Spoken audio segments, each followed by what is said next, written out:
to go to Grand Valley and to get it done. What did your team have to do down the stretch to kind of see that one through? Yeah, I thought it was our toughest win we've had in a long time. I don't remember a recent win we've had in the last couple of years where we just never, I felt like we never had control of the game. We never really flowed offensively. It just, the whole time something felt off. And to be able to grind out a win without any run or anything, really good happening, it says a lot about our team, especially at a really tough place to play. And those are the wins at the end of the year that you look back on, and you they matter more because when we play really well, especially if we play really well against a team that maybe isn't quite as tough as Grand Valley, we'll probably win the game. So for us to not play great at the road, at their place, I think that's a really good sign for us moving forward.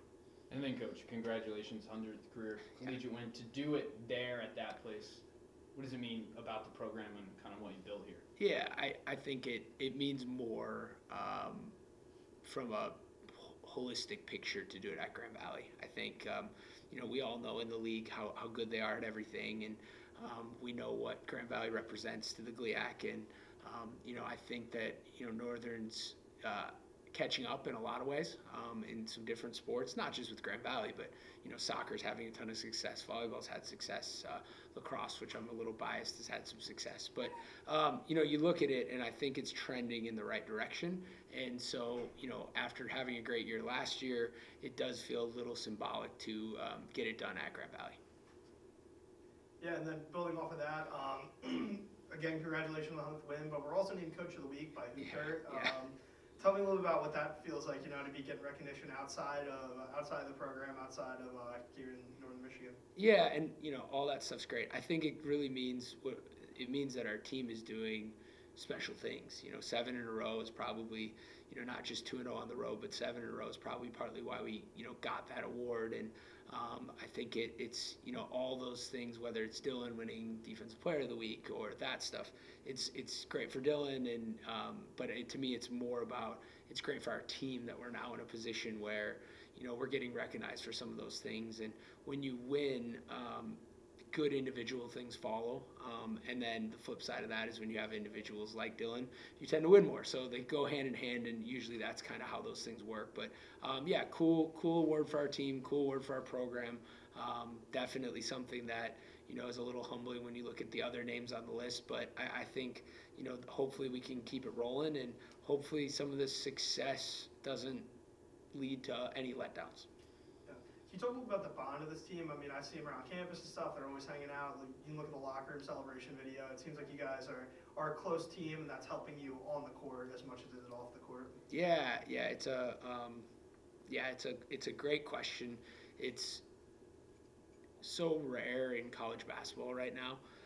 It's something that honestly I talk about all the time with our players' parents and my family and other coaches. We're doing something that just isn't done. We have 0 transfers. Everyone's a high school guy. Everybody on our team, pretty much the core guys, all came in when we were not very good. They all stayed. That never happens. Now they're all not only, we have Carson and Sam are in their 4th year, but we have Brian in his 3rd year and Sam in his 3rd, and we have all these guys, and some of them redshirted, and they all went through a lot of bad to get to the good, and now they're appreciative of it, they're understanding of it, they don't get too high or too low, because when we were struggling early they were still confident. Now, yesterday I said 7 in a row is great, but these 2 teams coming up and they understand all that stuff, and they genuinely care more about each other than they care about individual success. And I think they've already made that choice by not leaving, because a lot of them could have left for one reason or another, and most people are leaving now. So they've already chosen the team over themselves by staying. So now it's just we're getting the benefits of that, and we'll never have a group this close again. I mean, and it just won't happen, because you'll never be able to organically get a bunch of kids into a program that was struggling, have them all stay, and then have them all work out. It doesn't work like that. It never works that way. When you're bad, you stay bad. When you're good, you stay good, and you just don't get to show up and just figure it out as a group, which these guys have done.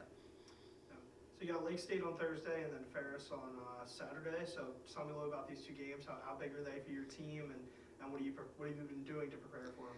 Yeah, yep. This is a huge week. Right now, it's early yet with all the region ranking stuff.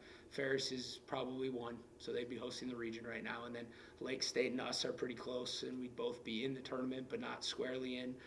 So basically, two NCAA tournament teams coming to Northern. The home games are the ones you feel a little bit more pressure to take care of. In some ways, on the road, you're a little more relaxed about, well, we were supposed to lose on the road, but you want to take care of business. They're both, I would say the thing about both of them, they're so well coached, they're so tough.